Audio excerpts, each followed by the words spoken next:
मित्रांनो, डिसेंबर उजाडला तरीही तूर पिकामध्ये फक्त फुलं आणि फुलंच. काय कारण असेल मित्रांनो? तुम्ही इथं जर बघितलं तर खाली फुलं गळ्याची संख्या जर बघितली तर तुम्ही बघू शकता की अक्षरशः फक्त फुलं आणि फुलंच दिसत आहे आणि पानं आणि पानच दिसत आहे. आता हे का झालं? कायच याच्यामध्ये कारण समजत नाही आहे. जर बघितलं याच्यामध्ये तर फवारणीसुद्धा याच्यामध्ये घेतलेली आहे. आत्ता कुठंतरी काही शेंगा याच्यामध्ये लागत आहे. नाहीतर अख्ख्या प्लॉटमध्ये जर बघितलं तर फक्त शेवरे याला दिसत आहे. आणि असं कित्येक प्लॉटचं झालेलं आहे मित्रांनो. आता याची जर लागवड म्हटलं तुम्ही तर याच्यामध्ये 10.5 फूट अंतर ठेवलेलं आहे. पट्टा पद्धतीने लागवड आहे. मधात तुम्ही बघू शकता की 3 फूट अंतर आहे. त्याच्यामध्ये 1 तास कुठलं तरी त्याच्यामध्ये घेतलेलं आहे. चवळी किंवा मूग किंवा उडीद. आणि इथं जे 6 तास सोयाबीनच्या याच्यामध्ये घेतलेलं आहे. आता याचं नेमकं मूळ कारण काय आहे तेच समजेनासं झालं आहे. पूर्ण प्लॉट जर बघितला तर हा 2 एकराचा पूर्ण प्लॉट आहे. तर इथं एवढे फुलं त्याची गळलेली आहेत खाली आणि फक्त फुलं त्याला लागत आहे. शेंगांचं प्रमाण एकदम अल्प आहे. कठीण समस्या यावर्षी झालेली आहे. आणि असे कित्येक प्लॉट आहेत. म्हणजे हा 2 एकराचा असो, खाली एक तुम्हाला जर दाखवला तर तिकडे पण आहे. मित्रांनो, एकंदरीत याची लागवड जी पावसाळ्यामध्ये एकंदरीत 27-28 जूनची लागवड आहे. आणि तुम्ही जर बघितलं तर दाट लागवड आहे. त्याला कुठलंच असं काय की लागवडीचा एकंदरीत परिणाम किंवा काय असं काहीच नाही आहे.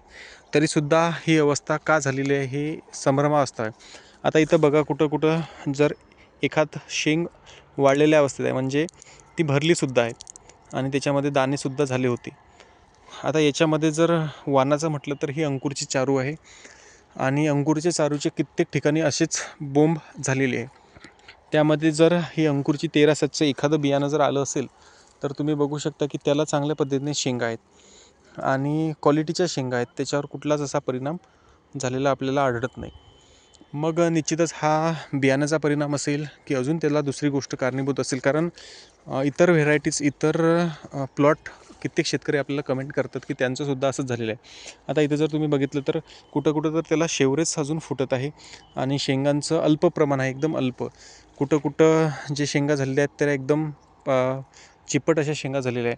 आणि पूर्ण हा 2 एकराच्या प्लॉटमध्ये आता डिसेंबर उजाडून गेला तरीही याला शेंगा लागण्याचं प्रमाण अल्प आहे.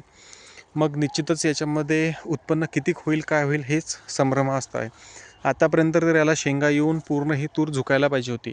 आता सेम आपला अंकुरचाच प्लॉट आहे, परंतु चारूचा. पण आपली अर्ली लागवड आहे, लवकर लागवड आहे आणि त्याचं आपण जे व्यवस्थापन केलेलं आहे ते टाईम टू टाईम केलेलं आहे. आता हा कोरडवाहूचा प्लॉट आहे, परंतु नंतर याला एक पाणी शेवटचं जुगाड करून दिलेलं सुद्धा तुम्हाला दिसत आहे, जेव्हा ह्याला ताण पडत होता तेव्हा. मग आता मित्रांनो, पूर्ण तूर पीक हातातून गेल्यासारखंच दिसत आहे. आता इथं बघा, दुसरी जी व्हेरायटी असेल तर त्याच्यातलं जर बघितलं तुम्ही तर त्याला शेंगा पण झाल्यात आणि चांगल्या पद्धतीने त्या शेंगा वाढतसुद्धा आहे. एकंदरीत दाणे तुम्ही बघू शकता की कशा पद्धतीने याच्यामध्ये दाणेसुद्धा तयार झालेले आहे. तर कित्येक शेतकरी याच्यात आपल्याला कमेंट करतात की आमच्याकडे सुद्धा अशाच पद्धतीने झालेलं आहे. परंतु याचं कारण शोधणं अत्यंत गरजेचं आहे. कित्येक शेतकरी म्हणतात की आम्हाला याच्यावरती रोटावेटर फिरवण्याची वेळ आलेली आहे. आता इथं बघा, याला काय म्हणता येईल, म्हणजे पूर्ण असे नुसते शेवरे आणि फुलं शेंगा. परंतु त्याचं रूपांतर होणं फार गरजेचं आहे, तर ते होत नाही आहे. फवारणी जर म्हटलं तर याच्यामध्ये जेव्हा हे तूर पीक पूर्ण फुलांमध्ये होतं तर तेव्हा याच्यामध्ये फवारणीसुद्धा त्यांनी घेतलेली आहे, चांगल्या क्वालिटीचे औषधी वापरून. परंतु याचा कुठलाच फायदा याच्यात झालेला आपल्याला आढळत नाही आहे. आता मी पूर्ण जर तुम्हाला दाखवता आलं तर हा प्लॉट फिरवतो. आणि निश्चितच जर बघितलं तर जमिनीचा प्रकार चांगला आहे. त्यानंतर याच्यामध्ये लावलेली व्हेरायटीसुद्धा चारू, जे की चांगल्या पद्धतीने मागच्या वर्षी यांना 2 एकरामध्ये 9-10 क्विंटल उत्पन्न झालं होतं, कोरडवाहू असूनसुद्धा. परंतु यावर्षी त्यांना एकरी 2ही होते की नाही ही संभ्रमावस्था झालेली आहे आणि याचं मूळ कारण हेच आहे. आता याच्यावर कित्येक शेतकरी सांगतात की यावर्षी एकंदरीत पावसाचं जास्त प्रमाण त्याचा एक कुठंतरी याच्यामध्ये प्रभाव सांगता येईल. कारण यावर्षी काय झालं की 6 महिने पावसाळा झाला आणि पाऊस इतका जास्त म्हणजे 2 नोव्हेंबरपर्यंत पाऊसच होता.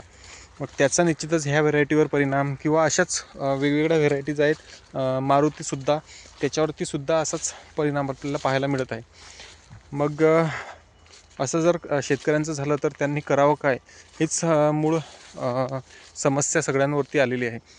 मित्रांनो, तुमच्या प्लॉटमध्ये जर अशी समस्या असेल किंवा एकंदरीत तुम्हाला याच्यामध्ये काय झालं असेल तर ते माहीत असेल तर कमेंटच्या माध्यमातून नक्की सांगा, जेणेकरून ज्या ज्या शेतकऱ्यांची अशी अवस्था आता झालेली आहे त्यांनी याच्यावरती आता काय उपाय करावा ते सुद्धा त्यांना समजून येईल. आणि हे व्हेरायटीचंच दिसतं आहे. म्हणजे इथं बघा, आता ही दुसरी व्हेरायटी आली तर हिला काही ना फुलाची पाकळी इथं शेंगा झालेल्या आहेत आणि आजूबाजूला सुद्धा ती पसरलेली आहे. खालनं तुम्ही बघू शकता की ती एकटीच आहे तर तिला चांगल्या पद्धतीने शेंगा आहे. परंतु ही जी अंकुरची चारू आहे इथं जर बघितलं तर नुसते फुलं याच्यामध्ये दिसत आहे. आणि जिथं जिथं ती दुसरं बियाणं याच्यामध्ये आले असेल तर त्याला चांगल्या पद्धतीने शेंगा इथं लागलेल्या आपल्याला दिसत आहे. तर कठीण समस्या शेतकऱ्यांची झालेली आहे. म्हणजे त्यांनी करावं काय हेच त्यांच्या लक्षात येत नाही आहे. कारण याच्यामध्ये खत व्यवस्थापन, एकंदरीत त्याच्यामध्ये औषध वगैरे फवारणी सगळं त्या गोष्टी सगळ्या केल्यानंतरही जर ह्या गोष्टी होत असतील तर किती कठीण समस्या याच्यामध्ये झालेली आहे. आणि तुम्ही प्लॉट, आपण आता ही ओळ पूर्ण फिरत आहे तर याच्यामध्ये तुम्हाला समजून येईल की याच्यामध्ये एखाद दोन जर दुसरं कुठं वाण आलं असेल तर त्याला चांगल्या शेंगा लागलेल्या आहेत, त्या वाढल्यासुद्धा आहेत, कुठं कुठं चांगल्या आलेल्यासुद्धा आहे. परंतु तेच जर अंकुरची चारू असेल तर त्याला फुलं आणि फक्त फुलं इथं दिसत आहे.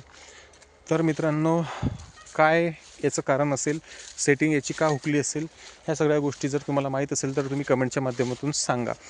आता इथं तुम्ही बघू शकता की ही दुसरीच कुठली तरी एक व्हेरायटी आणि त्याच्यामध्ये तुम्ही बघू शकता की चांगल्या पद्धतीने दाणे, आता तुम्हाला दाखवतो मी की चांगले दाणे आलेले आहेत आणि ठस भरलेले असे दाणे आहेत आणि वाळलेल्या अवस्थेत आहे. आता थोडं खाऊन बघितलं तर थोडंसं दमट आहे, परंतु वाळलेल्या अवस्थेत त्यामध्ये सापडत आहे. आता हीच अंकुरची 13-7 हे सिंगल बघा. आता इथं किती याला शेंगा आहे, प्रमाण जर बघितलं शेंगांचं तर भरपूर प्रमाण आहे आणि फुलंसुद्धा वरती याच्यामध्ये आलेले आहेत. तर असं जर होत असलं तर काय करावं शेतकऱ्यांना. म्हणजे जर अंकुरची निवडताना, चारून निवडताना 13-7 निवडली असती तर आज हा प्लॉट पूर्ण अशा झुकलेल्या अवस्थेत इथं पाहायला भेटला असता. कठीण समस्या झालेली आहे आणि ह्या समस्या का किंवा काय ह्या कंपनींनासुद्धा समजून घेणे गरजेचं आहे किंवा कंपनीने सुद्धा व्हिजिट देणं गरजेचं आहे की अशी एकंदरीत हे परिणाम कशामुळे झालेले आहे तेच बघा. आता इथंच शेजारी आता हे याला काय झालं असेल, हे एकतर वांज असेल किंवा काय गोष्ट, आणि तेच इथं बघा शेंगा येऊन इतकं लोवून पडलेली आहे. म्हणजे ही जर दुसरी कुठली व्हेरायटी असेल तर मग शेतकऱ्यांना तेच व्हेरायटी लावून उत्पन्न आपल्याला कसं चांगलं होईल ते बघणं गरजेचं आहे. आणि तेच तुम्ही बघू शकता की इथं असं तूर पीक आहे. आता यांनी किती वेळ वाट पाहावी किंवा काय करावी तरी ते त्याच्यामध्ये काय उत्पन्न होईल की ना होईल याची गॅरंटीच नाही आहे. आणि पाणी जर म्हटलं तर पाणीचं चांगलं प्रमाणसुद्धा होतं, त्यानंतर त्यांनी पाणीसुद्धा याच्यामध्ये दिलेलं होतं. पाण्याचा याच्यामध्ये कुठंच फटका नाही, फवारण्याचा कुठंच फटका नाही.